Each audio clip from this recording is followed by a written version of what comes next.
There we go. Okay. Reminder that quiz number 5 is... Hold on a second here.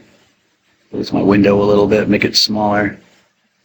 Quiz number 5 is due on Friday. Yes? I don't think anyone's taken the quiz yet. I was kind of surprised. And I was looking, just checking, and it's now Tuesday. I didn't see anybody took quiz number 5. In my brain, that was stupid. Oh, okay. So you're more concerned about that than... Yeah, like... Checking. Oh, all right. No, I understand. Okay. Make sure you get it done. Anyways, just do it, please. Get it done. I don't think there's anything more to say. I'm going to talk about a brief overview of biblical history. So if you're looking in the syllabus, you want to go to that date and the reading from Jerome Codell. If you haven't done it yet, just want to take a look at it.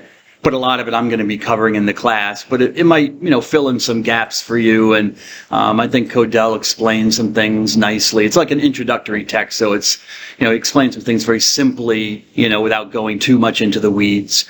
As I said, I got to get you a new schedule because I want to change some of the things I'm going to, the way I'm going to, or how I'm going to hit some of the topics. I'm not going to talk about the Bible and truth because I've already kind of been doing that already. So I don't feel like I need to devote a whole class to it. So I'm going to skip over that and go right into this overview of biblical history. And maybe I'll get to the historical critical method. I'm not sure. I do want to get to the readings, the Bible readings. So get to those you don't have to wait until the end of the course to start reading the Bible. I hope you realize that. Hopefully you've been looking at some of the readings from the Old Testament and the New Testament, maybe. I hope. But just start taking a look at them because I'm going to talk about them at the end of the course, I guess. All right, so a very brief overview of biblical history. Because history is also a relationship. Encountering sacred writings. It's an encounter. History, historia, or historia in Greek simply means story. That's where we get our word story from, okay? It's Just try. What is that, a lollipop? I love sweets. Ooh, what flavor, sir? That one was cotton candy. Ooh, very nice. Cotton candy lollipop. Yeah, nice. As you might guess, I try to avoid sweets. The good that it does me. Never had a cavity though. Never had a cavity. Really? Eating sweets my whole life. No cavity. All right, don't tell me that, sir. That's going to make me sad. I've already lost like 2 of my teeth.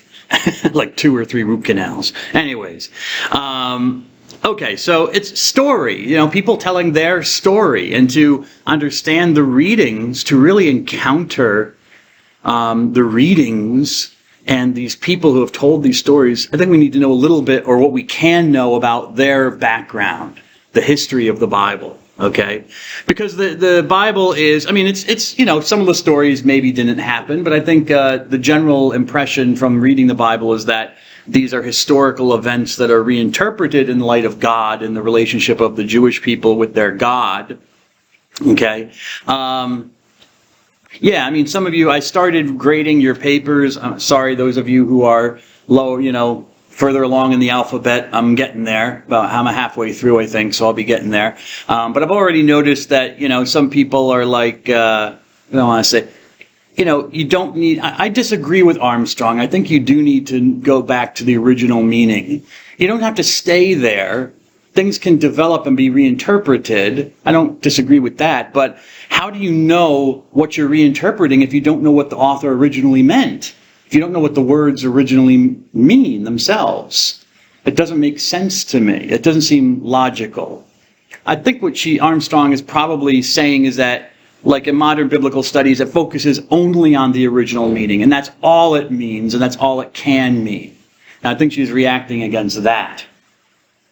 Well, I did want to talk about textbook. Or move on, before I forget. If you have your textbook,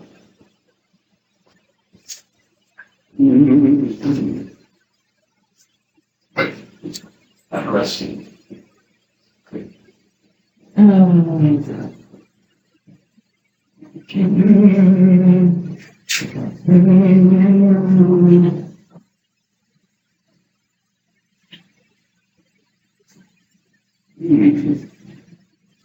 All right, we had to read from chapters 1, 2, and 8, yes? These those will be on the quiz. I'm not going to talk about the whole thing, just there were some things that came up that I necessarily disagree with, but I wanted to comment on. Now, it's a chapter 2, it's a chapter 8. It's not chapter 2, it's all in chapter. Yeah, if you look at chapter 8, where he talks about the senses, getting page 54, okay? And you know the senses that we were discussed in class were traditional senses. You got the two general senses of the literal sense, the historical sense, and then the spiritual sense. But you also have the spiritual divided into the allegorical, the tropological, and the anagogical. And that's, if you read the Catechism, that's how they treat it as well. But I remember Binns doesn't do this. I don't know exactly why. He had a degree in biblical studies from the Pontifical Biblical Institute in Rome. He used to be a priest while he was sent there. He left there when he get married. Lost another. Anyways. But anywho, he talks about the literal sense, but he talks about these three senses that he calls the Christological sense or meaning. It's on page 55. And the canonical meaning and the ecclesial meaning. I just wanted to go over these briefly because these are not normal. I don't know where he's getting. I don't know if he learned this at the Pontifical Biblical Institute in Rome, but I have not come across these as fuller senses or more spiritual senses of Scripture. So I don't know exactly where he's getting these from. He doesn't give a source. From what I understand from him, I emailed him questions. This book was based on a bunch of talks he gave that were transcribed. So that's why, notice where there's some of these sources quoted these things, and I'm like, where's this quotation? Can you say it's from so-and-so, but I can't find it. It's like, well, I might have quoted it a little bit more freely than, whatever. I wasn't exactly quoting it. So he might just be, this might be his idea. I don't know, because he doesn't give a source. But the first one, the Christological meaning, we interpret the Scriptures in the light of Jesus. Okay, I think we know this already. This is the allegorical sense more specifically, that it reveals to us God's economy of salvation or plan within Christ. But where do we place the canonical meaning and the ecclesial meaning, the church meaning?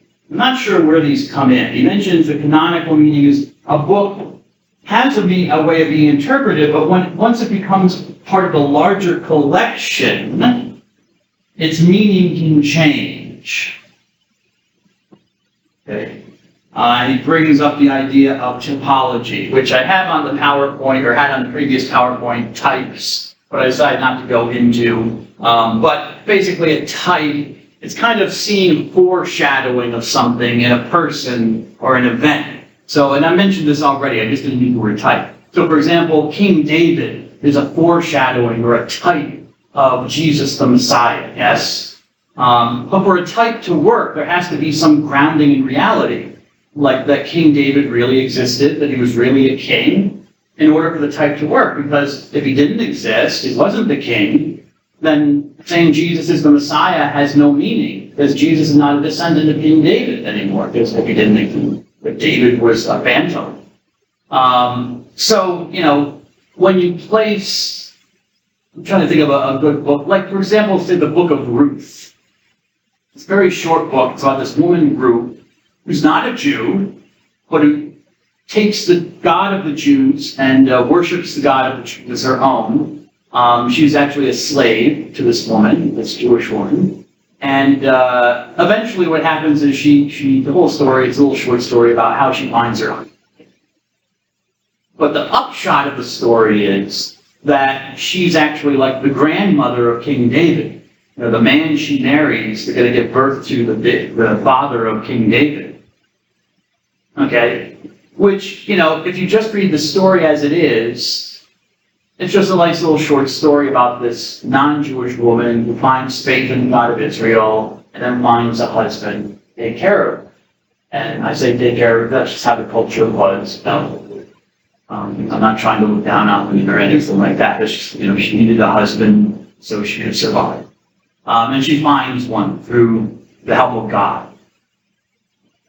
But once the book of Ruth is placed in the Bible, and where it's placed as a preliminary to the story of King David, the canonical meaning, it's placed in the canon, that kind of changes the perspective of how you read the story then.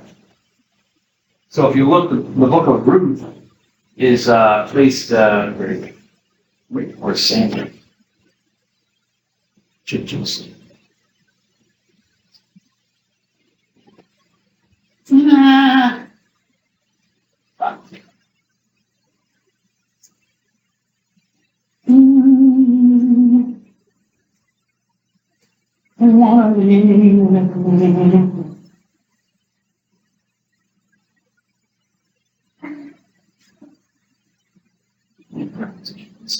Okay.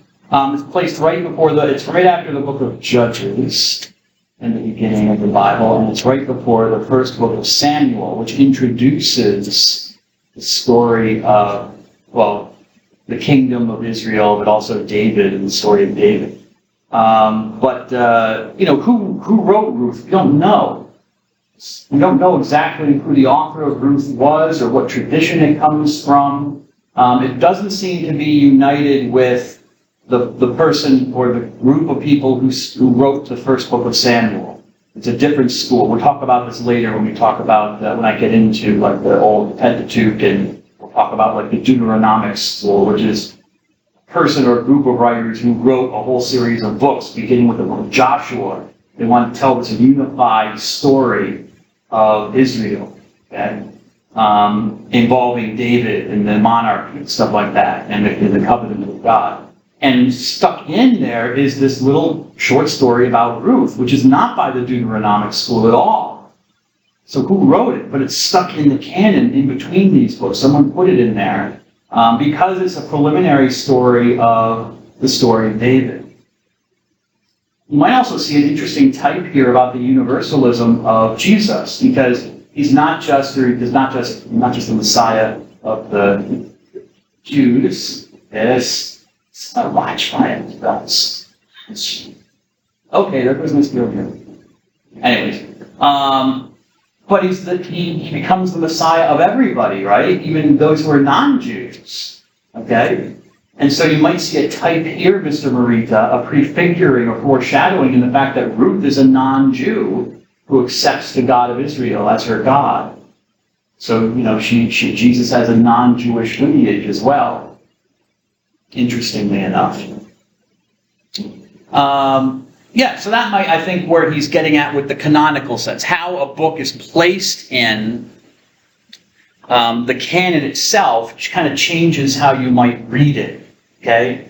Outside of the Bible, maybe this story of Ruth was just told and read as a little short story. Maybe it was told because it was related to the King David. But it becomes more important when it's placed in the group of books, right before the books about David's story.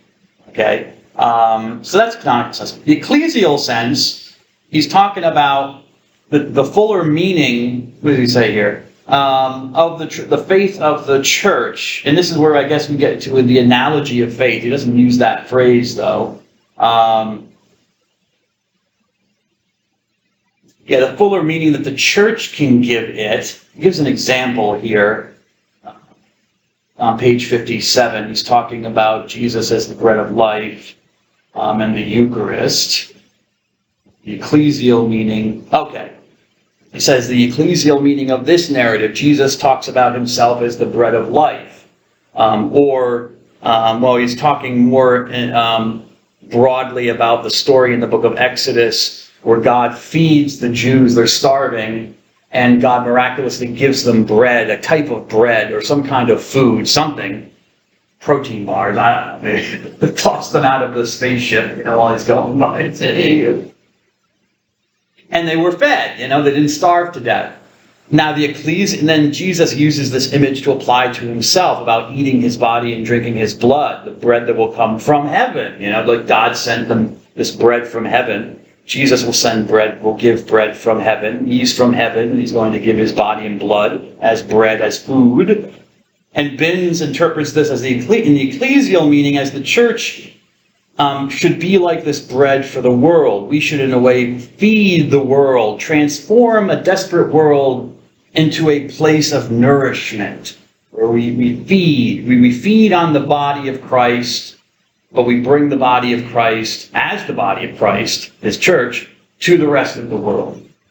How the church, that to me, that's not literal, definitely not literal. I don't think that's even allegorical. I don't think that's anagogical or tropological. I think that's just a symbolic reading of the text, which is okay. It's kind of like poetry, It's good for preaching, I think, It connects kind of with the idea of food and bread. But we're not literally being food to the world, whereas in the case of Jesus, he literally gives food to us, bread and wine to eat and drink. So there's not the same kind of connection in the ecclesial interpretation. So I have a little bit of a problem with that. I'm not sure where the ecclesial or church interpretation fits in. Maybe in the preaching of the church, you might hear it, church from your priest or from a bishop, but a lot of times this is kind of like taking poetic license with the text, and it's not always. It might be nice, it speaks to you, God can speak through that, I think, but it's not necessarily one of the actual senses of Scripture that the church would recognize. I also want to say how to interpret it, okay, context, literary type, I'm going to worry about that. Move on from that. The last thing I was talking about the other day was the analogy of faith. And just one last thing on that before I hop over to history, is that, and this also might be what he's getting at in the ecclesial sense, is that it's the church's faith, but the church's faith should still be based on what the scriptures say. It's not, people, because you talked about in your papers about reinterpreting, and Armstrong talked about this in her talk about reinterpreting the scriptures. Yeah, but reinterpretation in line with the message. Okay? It's not like Jesus says, love your neighbor as yourself, and he's just quoting from the book of Leviticus in the Old Testament, actually. And now we reinterpret that to mean hate your enemy, or hate all of those who oppose you or something. It's like, that's a reinterpretation of the literal meaning of what it's, and I could argue that, well, maybe this is, we live in dangerous times and we have to hate our enemies and do evil to those who want to harm us. No, it has to be in line with the same sense of meaning. You fall into this problem, I think, or run into this issue, especially with a lot of moral teachings, ethical teachings in the Bible, which I'm not going to name because I don't want to get fired. But if I do a Christian ethics class, then we'll get into stuff like that. But people will say, well, we live in a different context. Can't we reinterpret? The Bible says this. Yes. The church has said that. Can't we reinterpret it? Well, yeah, you can reinterpret it as long as it's in line with basically what the message is about, say, for example, sexuality, or what sex is to be used for, why it exists in, say, the plan of God. That would be an example of the analogy of faith. Not all, as I said, not all part. There needs to be a coherence with the belief of the church. Like I was talking, Mr. Morita, as you know, God bless you, in another class about Jesus as God, and Jesus doesn't specifically, it's not. People think like well, Jesus doesn't specifically say I'm God, and that's a problem for some people. And like some biblical scholars say, well, Jesus didn't think he was God. He never comes out and says it, does he? Doesn't go around saying I'm God, right? Doesn't that indicate he's not God? Well, okay, yeah, I hear you, I understand your argument. But it's not like Joe Biden goes around every day saying he's president. He gets up in the morning, oh, I'm president. Yeah, today I'm president? Yeah, I'm president. Okay. He takes a shower, he comes out, sees the Secret Serviceman. I'm president, right? I'm President Joe Biden. Do you know that? Yep. Oh, by the way, this is President Joe Biden talking to you. You have to kind of constantly remind you, like Jesus didn't do that. He doesn't know, or he doesn't. Now he doesn't do it, so that's okay. You have to ask that question. I'm not saying you can't ask the question or even make the objection or say that, but I don't think it's a good argument. I think it's rather a poor argument. But anyways, but we have the analogy of faith. We have the experience of the Church of Jesus, or those who knew Jesus and how he was, things he said, things he did, and how he seemed to think about himself. And so that can help us in interpreting the Scriptures and encountering Jesus in the Scriptures. So if Jesus, is doing things like he's God, it's like, well, yeah, as a Christian, I can see that. But someone who doesn't believe in Jesus as God or something might see something completely different. They don't have that analogy of faith to work with. But the church does. So the church can see things, maybe in the text, that, yes, if you just look at it literally, yeah, okay, Jesus never says he's God. But you're missing the forest for the trees. Okay, think about the faith person, the analogy of faith. Where does it come from then? I mean, how do you get this growth? I mean, that's a pretty big jump to say some Jewish woodworker is now the God of Israel, at least for Jews. It's still a big jump for Jews today. That's why they're not Christians. They don't believe in there's one God, and Jesus ain't it because he's a man. So where did that come from? The analogy. So how do we interpret the Gospels from our faith and understand them correctly? We try to understand them, maybe not, because sometimes people are looking for contradictions. This contradicts what Christians believe or say about Jesus. But maybe it doesn't. Maybe it's just because you're not looking at it in the way a Christian would look at it. You don't have the faith. Anyway, so that's kind of like what's going on with the analogy. Moving on. All right, a very brief view of biblical history. Two ideas that are important for reading the Bible and at the heart of Judaism and Jewish belief are, first, that there's only one God who's the creator and ruler of the whole cosmos. And this is a revolutionary idea in the world religions. And if you take world religions with me in the spring, we will talk about this. Judaism is basically the first human religion to arrive at this idea that there's really only one God. And there are no other gods. And this develops. I mean, they don't just arrive at this one day. This develops over time. And I would also say that it develops because of God's revelation. God has to kind of reveal that to people. Could you reason to the fact that there's only one God? Yeah, you could. And some religions come close, like Hinduism.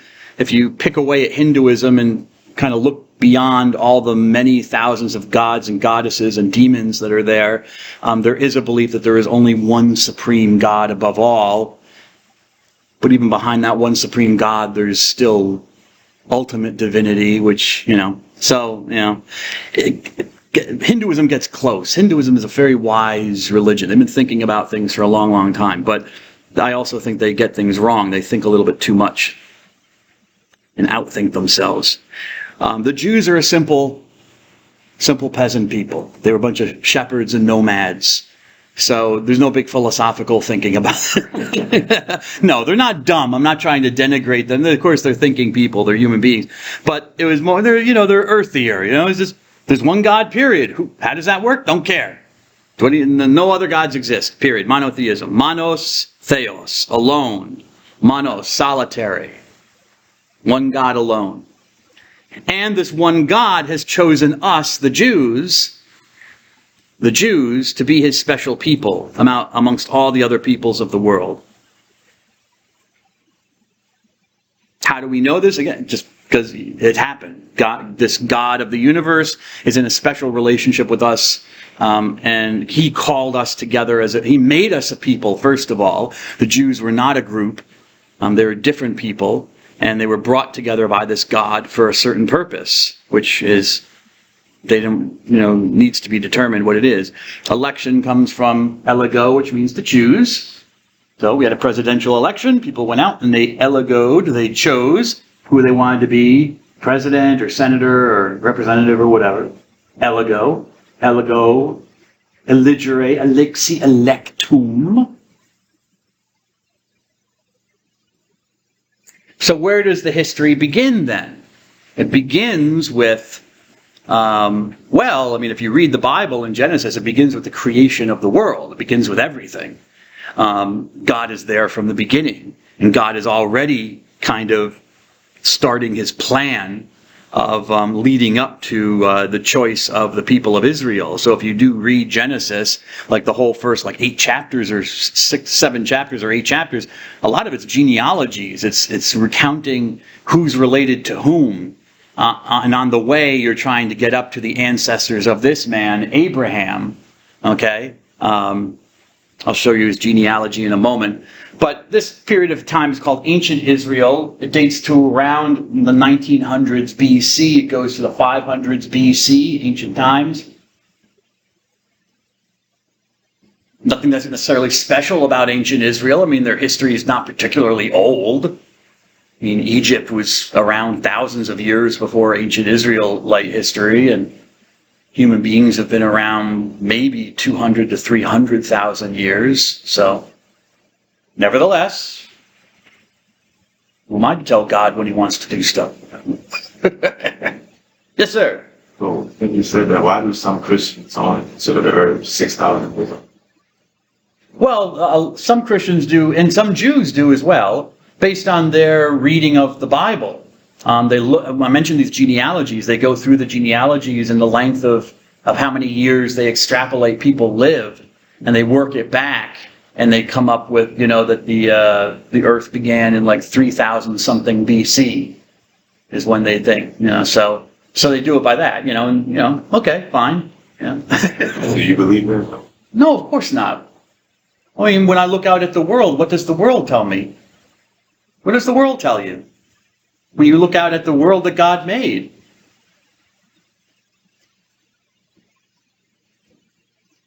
Isn't that kind of rhetorical? It's a him person who see it.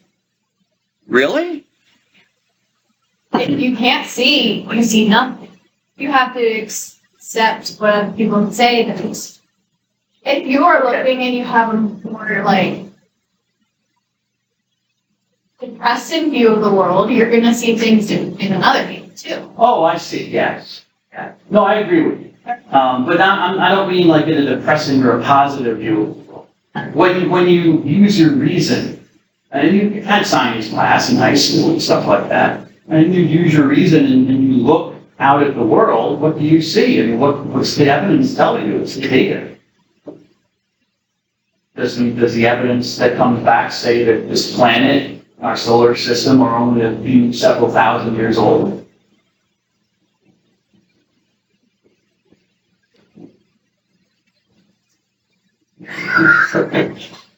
I'm the Bible thumper in this room. This, Mr. Ketna, we've got some work to do. Yeah. Oh, Mr. Plain, stop asking questions. What do you think? I mean, you're not an astrophysicist, are you? But you had some scientific background in school. Did they ever go over the planets?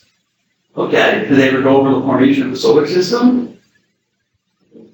Okay. Have you ever heard people talk about the formation of our galaxy, the Milky Way?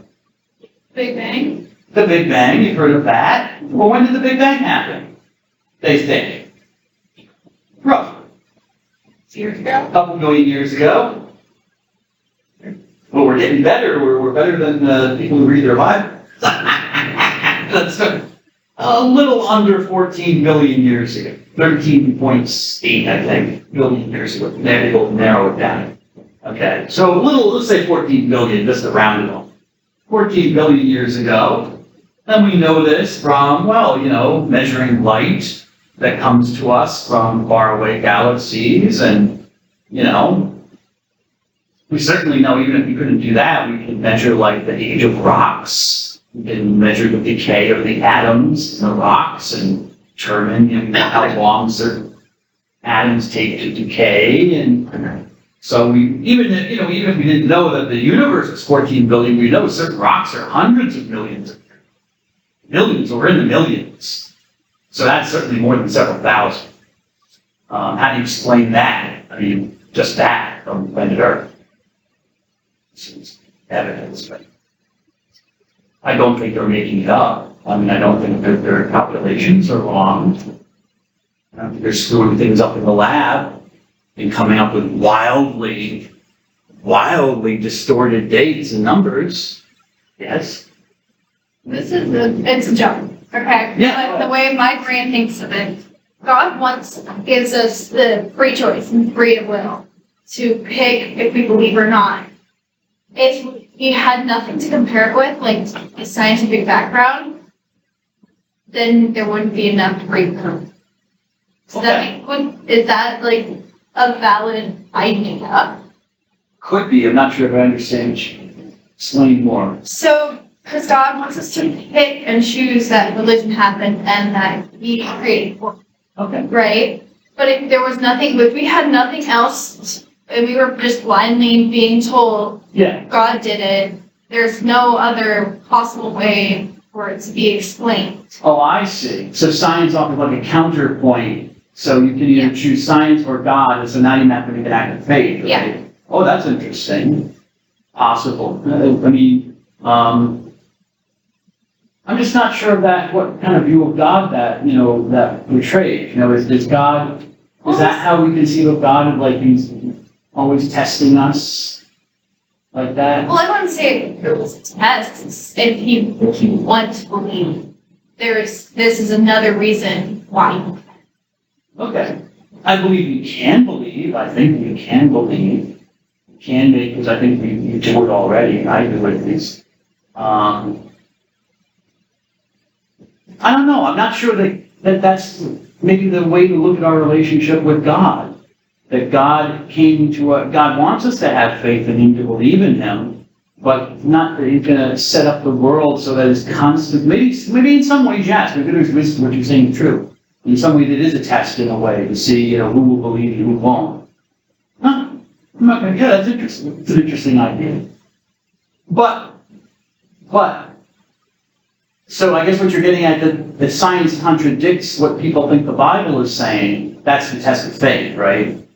Are you going to believe what God says in the Bible that the Earth is several thousand years?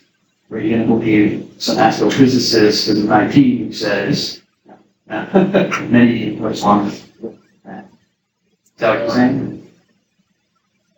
Kind of, yeah. Okay. Yeah, it's possible. Because, I mean... But I also, some scientists are like, there had to have been something to the part of it. So they're not completely disproving that it was specifically just science and not God himself. Can it be both? Yeah. Yeah, I mean, because if God is active and if He is the source of the world that we have, science is kind of like just reflecting back on what God has performed, right? Done. So it's not like a dichotomy, like there's God and science. They're one and the same. You're already reflecting on God in a way. And so that's how I look at it. It's not like, I don't even see it as a contradiction with the Bible. Someone would say, oh, it's a contradiction. The Bible is just clearly wrong. I don't look at it that way. I look at it like, we have the book of Scripture, we have the book of nature. The book of nature is telling me certain things about God did. I think God. Or what it is. And the book of Scripture is telling me something else about what the world is. Is it trying to tell me the language? Now, the Bible doesn't tell you how old the world is, Mr. Plange. People had to figure that out. And that matters to them. And because they figured out, roughly when they think the first man was created, Adam, but then does it have to follow that you have to believe that? Is God telling me in the book of Genesis, now you have to, since you figured it out, you're able to work back in the genealogies to the time, and even some people were able to pinpoint the precise day and time of day when God started creating, then now you have to believe that. I don't think so. I don't think that's what's going on at all. But, maybe I'm wrong. Maybe Mr. Plains, the Earth is just a few thousand years old. And you know what, Mr. Burita? That's fine. Because when I die,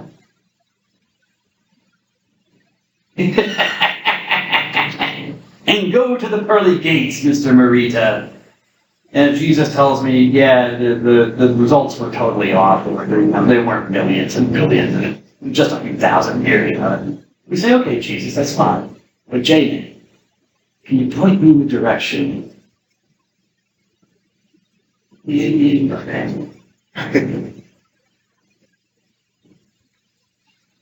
That's fun because, people have been reading these stories and didn't know what the world was like at all. And they were still reading. God, I think, was still in a relationship. So people living 2,000 years ago who did not know that the sun was not, they thought the Earth was the center of our solar system, and that the sun and the other planets that they could see, few planets they could see, went around the Earth, right? That was clearly seems to have been wrong, I think. A wrong view of the solar system. And they were reading the script. Was God not talking to them then in the book of Genesis? Or revealing himself? They weren't having a relation because they had their science wrong? No. So if a person reads the book of Genesis, what Mr. Plankton says, I come away from it and I'm reading it in the context of the earth is a few thousand years old, and that's not really true, and I don't think it's true. That's okay. I'm not going to lose any sleep over it. I'm not going, you're a fundamentalist, Jacoby. Which scares people like this to death. Because if you noticed, I didn't have you read this, he's got a whole chapter devoted to the fallacy of biblical fundamental. God forbid someone might believe that the earth's only a few thousand years. On the other hand, if you have some biblical scholars saying Jesus never said he was God, so he wasn't God, that's just biblical scholarship. That's fundamentalism, Mr. Plains. We have to always be aware of the Bible. Okay. Well, I'll move on because I could go on for forever. Anywho, the Bible, biblical historiography, or writing about history, the Bible is really our source for the ancient history of the Jews and of Israel. So it has, so that's pretty much all we have. And it needs to be read cautiously. Some of it might be accurate, some of it might not be accurate. Okay, so we have to be aware of that. We have to combine it with what we can know about the world, from other historical documents, from archaeological research, all sorts of things, cultural research. And probably archaeology in the ancient Near East, where these events happen, is probably a more reliable source for the everyday life of biblical times than the Bible itself. That doesn't mean the Bible's untrue or false or whatever. It just means that they weren't concerned about giving us a cultural anthropology lesson about what it was like 3,000-4,000 years ago to live in the ancient Near East. They assume that context. And sometimes they assume their own context. So they might tell stories that are old stories, but they tell them in the way of when they're living. So just for one example, in the book of Genesis, it talks about this man Abraham having camels. Okay, he herded camels, Well, we know from genetic studies of camels, the species of camel, that camels were not domesticated at the time that Abraham supposedly lived. Okay, so it's doubtful that he had a retinue of camels. He might have had other animals like sheep, but probably not camels. The person telling the story adds camels because when he's living, people had camels,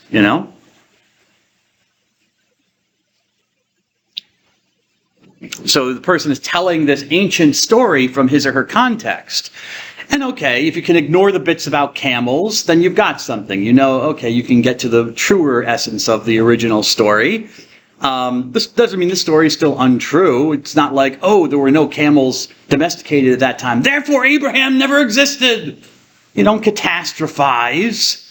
All right, it just means that probably been added, it actually gives us evidence of when the story was finally written down. Okay, certainly after the domestication of this certain animal. Okay, but it's a more ancient story. So the origins of the Bible come from this region of what we call the ancient Near East, mainly Mesopotamia, the land Mesopotamos, in between the rivers, the two rivers, the Tigris River here, the Euphrates River, which flow down into the Persian Gulf. Okay? And so this area of land was very fertile because you had water, you had the rivers from the mountains up north. The rest of this is all pretty much barren desert, okay, surrounding it, mountainous, barren desert. But in this area, going up and kind of over like this, like a crescent, very fertile. So scholars and historians call it the Fertile Crescent. And a lot of people lived in that region from ancient times. Remember when way back when we talked about the origins of writing, our first evidences of writing come from Sumer, the southern part of the Fertile Crescent. Okay, so we're talking about Mesopotamia, at least according to the story. The origins of the Jews can also be located in Egypt and Africa. Okay, Mesopotamia is in Asia. But we also have indications that part of the story of the people of Israel originates here in Egypt and Africa. And the two come together. Okay? Two come together. The Bible tries to make sense out of this union between these two groups of people. So we start with the time of the patriarchs. A patriarch, pater, in Latin means father, pater. Arche means foundation, first principle, rule. Okay, so the ruler of a family. So a patriarch is the head, the male head of a family. Patriarch. Matriarch would be a female head, a mother figure. So a father figure. It's a fancy way, Ms. Mackenzie, Ms. Donnelly. I'm sorry, Ms. Donnelly, yes. It's a fancy way of saying father figure, patriarch. And there are three major patriarchs in the history of the Jewish people that we see related in the Bible. Okay, and these are based, as far as we know, on oral traditions, stories that were passed on and then later written down. So the book of Genesis is like Genesis, like genes, genetics, right? Genealogy, origins, the beginnings of the Jews. Where do they come from? And they come from these father figures. The book of Genesis, that's what the Genesis is all focused on. Telling the story of these father figures. Abraham, Isaac, and Jacob / Israel. Okay. Yeah, do I want to say that? Yeah, what is a Hebrew? Do I get? No. Oh, well, this is... okay, there we go. This is a more explicit map. For example, in Genesis chapter 10, now, Jews go by various names. They're called Semites. They're called Hebrews. They're called Israelites. They're finally called Jews. Okay, and these are kind of like 4 stages. It's just interesting. For example, in Genesis chapter 10, it tells the story of Noah. You probably heard of Noah's flood and Noah's ark and stuff like that. Noah was not a Jew. He's before Abraham. But he does have a son named Shem. He has a son named Shem. We got this guy Noah. And one of his sons is named Shem. From whom Shem descend the Jews. So they're also called Shemites or Semites. Sons and daughters of Shem. Shem has other children who have other children, and one of his grandchildren or great-grandchildren is called Eber. Eber. Hence we get the word Hebrew from Eber. So they're called Hebrews. So it's telling you their origins in the Bible. I'll move on to Israelite and Jew in a moment. But first I want to talk about Hebrew. Because the Hebrews were, the Bible makes this connection between the Jewish people and this group of people called the Hebrews, or the sons and daughters of Eber. We're not sure what a Hebrew was, or Hebrew is. Ancient records from the Mesopotamian region, okay, mentions groups of people as Apiru or Habiru. Apiru. You read this? Is this okay?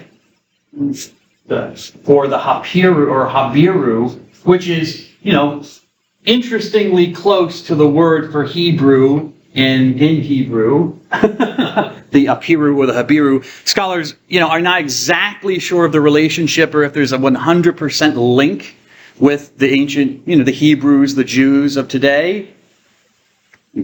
But there's some interesting things that seem to be connected. They're in the same region, the same area.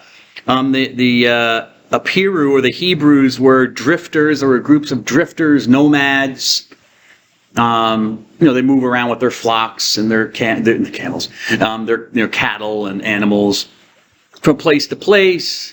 They don't live in cities or villages. So when you read, like in the book of Genesis, that the Jews or the Hebrews are living in cities and villages, you can kind of tell that this ancient story is being told later by somebody else who didn't know. They were also mercenaries, so I guess they would fight for money. You could hire them to fight for you. So they were a fighting people. Are these the same people? We don't know, but it's tantalizing to think.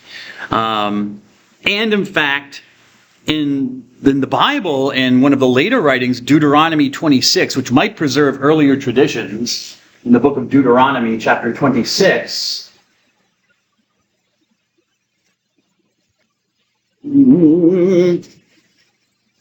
verse 5. I'll read this for you. You can find it for yourself if you'd like, but Deuteronomy 26, verse 5. It's talking about going to the temple, yes? You go to worship God, and, blah, blah, blah. Yeah, you're a farmer. Notice that they're farmers now. They're not nomads, so they're more settled. And you take the first fruits, the first produce that you receive from the land, and you present that to God, and you bring that to the priest. And when you go to the priest, this is verse 3, you go to the priest at the time and say to him, "Today I acknowledge to the Lord my God that I have indeed come into the land which the Lord swore to our fathers to give us." And the priest then take the basket of produce from your hands and set it in front of the altar of God. And then you shall declare in the presence of God, "My father was a refugee, an Aramean, who went down to Egypt with a small household and lived there as a resident alien. But there he became a great nation, strong and numerous." Okay, maybe I'll read the rest of this later. But my point is, this word, a refugee, that they translate a refugee in the NABRE, actually could also be translated from the Hebrew as wanderers. We're nomads. My father was a wanderer from the land of Aram, which is up here, north of Israel, okay? The Fertile Crescent. My ancestor was a wanderer. So it's interesting that's how the Jews, this ancient memory of them being nomadic peoples is retained. Just like the Apiru. Okay. Anyways.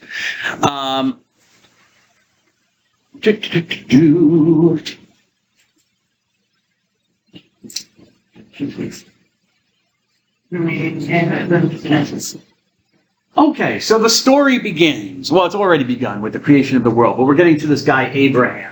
There's a guy named Abraham who is living down here in what is modern-day Iraq, the southern part of Iraq, in the this is the Babylonian kingdom. At the time, I guess it was Sumer. Okay. Go back to my other map. All right, I like that better.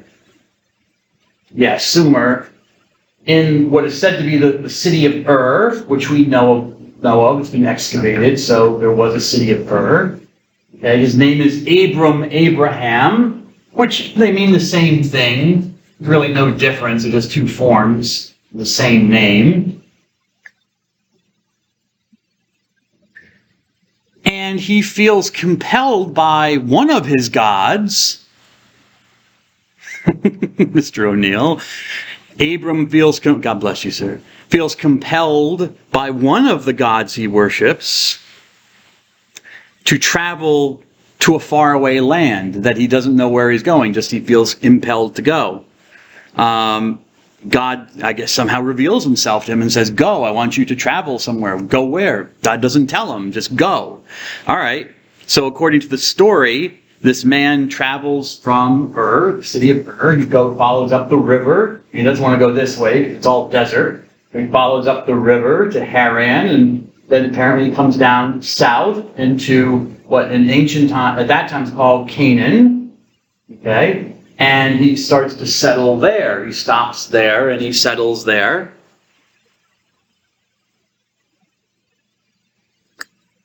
And this God that calls him promises to be a special God of this man and his future family, and makes certain promises. He makes an agreement or a contract with this man, Abram, to give one thing, to give him many children. So a big family, which is a big deal because you want a lot of children for protection, to take care of you when you're old, to continue on your memory after you're dead. Yeah, big families were a big thing. However, Abram and his wife are really too old to have children, according to the story. So anything that God was going to do was going to have to be miraculous in some way. This God promised to give Abram a land of his own. Okay. He's going to, and specifically the land of Canaan, where he's a foreigner. It's not his native land. So God said, I'll give you this land to live on. And this God promises to make Abram's family into a great nation. Even though at that point, Abraham and his wife are childless. They have no children, not even one. And she's not even pregnant. His wife isn't even pregnant. And God's already promising that Abram will be this huge nation of people. So, I mean, it's kind of like Jewish humor. It's like there's, and this is when you read the Bible and a lot of the stories, especially in the Old Testament, there's a lot of irony and humor to these stories. A lot of juxtaposition, This God who promises this man who's way too old. I mean, his wife is way too beyond bearing years, beyond menopause, and yet she's going to have all these children. He's going to give him land in a place that he doesn't own he doesn't own 1 inch of the land. Then he's going to have a huge family. He doesn't have any children yet. Okay, so there's a lot of irony going on here. And Abram isn't sure whether he believes this God either, or his wife, because they laugh at God. They laugh when God tells them this. It would seem to be a natural reaction. Yeah, okay, Yahweh, yeah, really, this is going to happen. Okay, we'll see. We'll see. I get to them in. Oh, hi. No, my notes. Nevertheless, this man Abraham, and his wife, who I should also put on the PowerPoint as well. Shouldn't omit her. His wife is named Sarai, also known as Sarah. She has 2 names, both the same. There's really no difference. They apparently have sex, even though they're, older. They're still, doing the nasty. But nothing is happening. Nothing's happening, as I wouldn't expect anything to happen if, Sarah is past her prime, and who knows, Abram could be shooting blanks. You don't know at his age. Nevertheless, and this apparently was an issue because it comes up in the book of Genesis. There's a moment where, Abram God appears again to Abram and repeats his promises. Abram, I am the God, your God, I will be the God of your children. You'll be a great nation. And Abram's like, yeah. God, Sarah and I, we've been doing our part of it, and she ain't pregnant. And it's been a long time, apparently. A long time has passed. So Abram's just like, basically saying, God, don't keep making promises that apparently you can't keep. And God says, don't worry, she will have a child. You will have a child. In fact, Abram kind of loses faith in God because he takes his slave girl and has sex with her. And she has a child. But Sarai can't produce anything because she's barren. So he just, so it's almost like, Abram tries to wrest it out of God's hands. Like, okay, God's not going to do nothing. I've got to do something, And so he tries, and God's like, no, no, no, I'll do it. I'll give you a child. And God does. He has a son named Isaac, not his first son, but Sarah does become pregnant in her old age, and she bears a child named that they call Isaac. So that's a major event in the story because the promise is being fulfilled. It's the start. It's like when we won our first battle in the Revolutionary War. The Continental Army won its first battle or something. It's like, okay, we've shown that we can beat the British. Maybe we can get independence, Okay, Sarah is pregnant. Maybe there will be more children. Okay? So we have Isaac. Isaac is, he's in brackets and he's in a smaller font because Isaac is not so much important to the story. He's kind of a filler character. He kind of fills the space between Abraham, who's the first called, and then and then Jacob, who is Isaac's son. Jacob is the really important one, believe it or not. Okay? So Abraham, Isaac, and Jacob. Okay?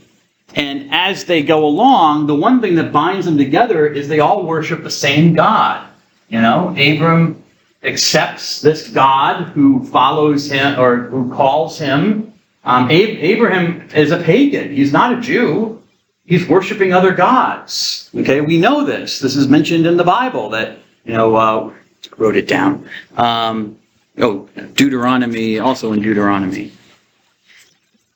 Joshua, the book of Joshua 24. It talks about, you know how your ancestors worshipped when they were living in Ur of Chaldea, worshipped many gods.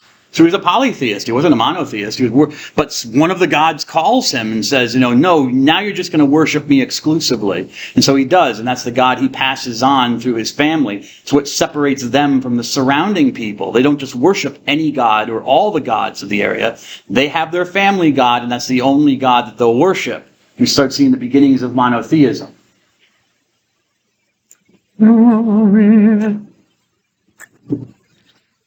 Isaac gets married and has a kid, Jacob. This kid, one of his children. Jacob is not his only child. He's the really important guy in the history here. Jacob. Israel. Okay? Because Israel is a completely different name. Okay? There's a story where God actually changes his name. He will no longer be known as Jacob anymore. He'll be known as Israel, which means God rules. Okay?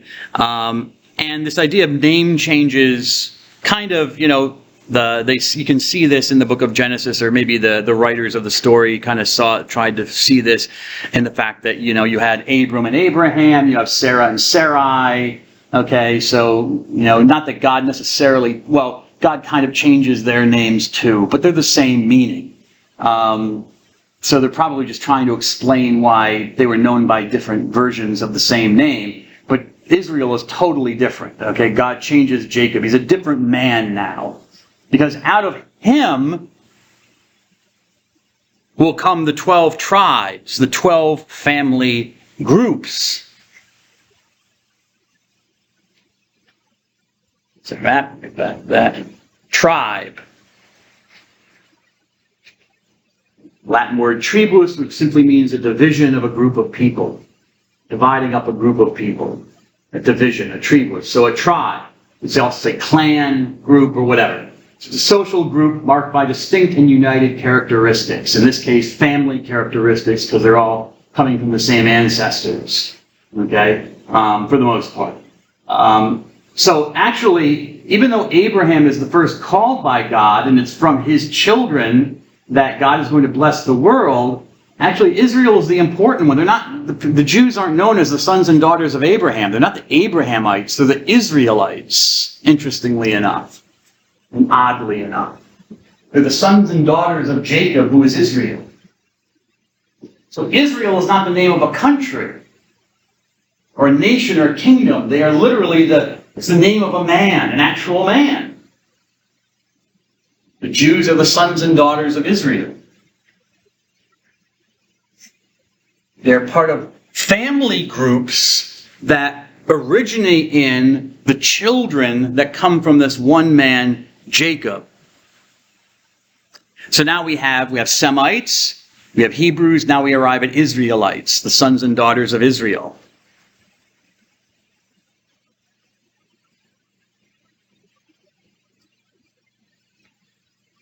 So here's a genealogy.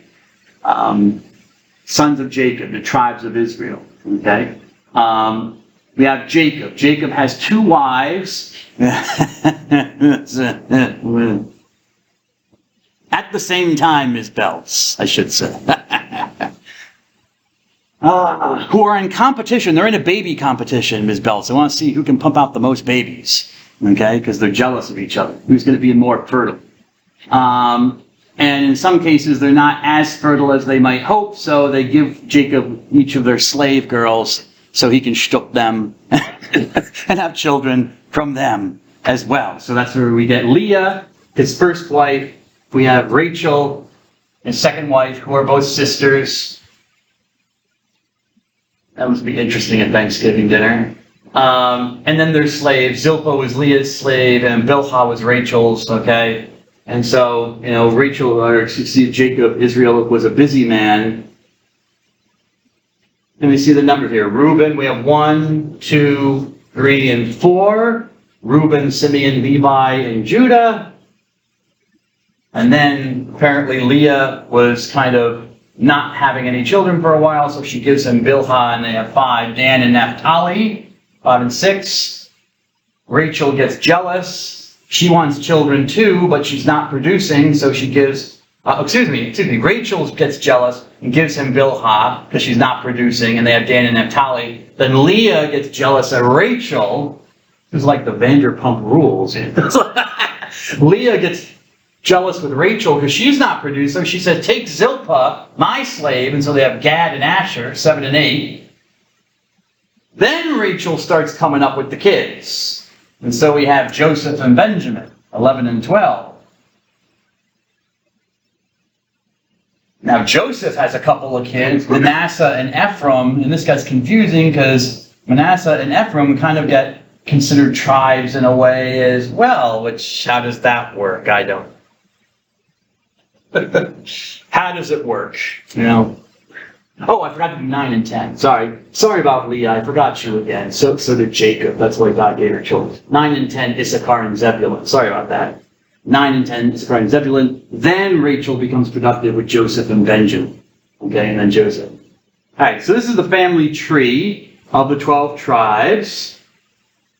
More than 12 tribes, apparently. Could be 14 tribes, if you count it a different way. Females are not counted, so Dinah, one of Leah's children, Dinah, is not counted, and her children are apparently not counted. Just the men, apparently. Notice that one of Jacob's sons is called Judah. Judah. 4th son is called Judah, or, in Hebrew, Yehudah. It's from Yehuda's family, or his tribe, his family clan, that eventually the king of Israel, David, will come, and eventually Jesus, okay? And it's from this that we get the word Jew. So Semite, Hebrew, Israelite, and now Jew. The Jews, the sons and daughters of Yehudah, the only surviving members of this great nation of families, actually. All the rest, most of the rest will disappear into history, we'll find out. They'll be scattered somewhere, we don't know. The lost tribes of Israel, they're called. But the only ones that survive are apparently the members of the line of Yehudah, and maybe from the priesthood as well, from Levi and stuff like that. But so that's their family line. Anything more I want to say about that? At least not now. Not yet.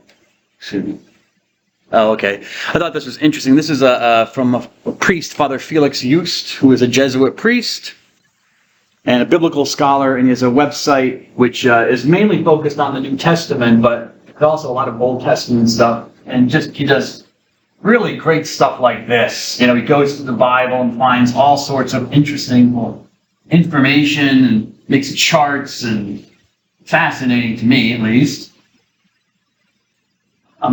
tried to ask his permission. He gives his email address and says to email him to get permission to use this stuff. I've emailed him at least twice, and the guy never responds, so I'll assume that I have his virtual permission to use this because he puts it up on the internet. This is all the times that the 12 tribes are given listed in the Bible, okay? From Genesis, the book of Exodus, blah, blah, blah, blah, all the way through, and then once in the New Testament in the book of Revelation. And the lists are always different. There's like no list that's exactly the same. Okay, so people are remembering these things from memory, and sometimes, stuff gets left out, but I just thought this was interesting to show you. Some tribes move around a lot, like Gad and Asher they're here, and then they're down here in the list, and then they're all over the place. They're separated, and they're all over the place. Some are omitted completely, like Levi, the tribe of Levi, his family clan. That makes sense, actually, because Levi, they were the priests, and they weren't actually given any land amongst the other tribes. So probably why Levi is sometimes omitted, that he doesn't have any heritage, really. God is his possession. It's their priests. But other Zebulun is omitted in First Chronicles, in the list. East of Manasseh, Asher is not mentioned in Chronicles. Dan is omitted in the book of Revelation for some reason. Okay, don't know why. Aaron in First Chronicles 27. Aaron, as far as I know, is a descendant of Jacob, Israel, through what I told you, Levi, right? But he's listed as one of the tribes of Israel for some reason, just weird. Okay? So it's all over the place. I mean, there's a general agreement, okay? And also, who comes first? I mean, typically, the firstborn should come first, which is Reuben, and he does in, the ancient texts found in Genesis. But then, as things, I guess, maybe start to change, maybe that's because the texts were written, I don't know, during the time of the kingdom of Judah, when Judah was on the rise. So Judah becomes first in these lists. And Reuben again in Numbers, Judah and Joshua, Ephraim for some reason in Judges. Why? Chronicles makes sense, Judah. It does make sense because Judah is where David comes from. But then also, Dan is first in Ezekiel, but Ezekiel is weird. It's a prophetic book. So it's probably, there's a lot of symbolism going on in how the tribes are treated.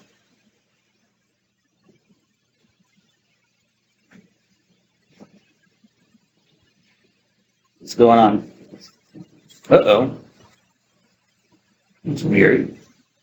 There we go. All right. Just one more thing and I'll be done. Actually, maybe no, I'll stop here. Okay, God bless you all. I will see you on Thursday.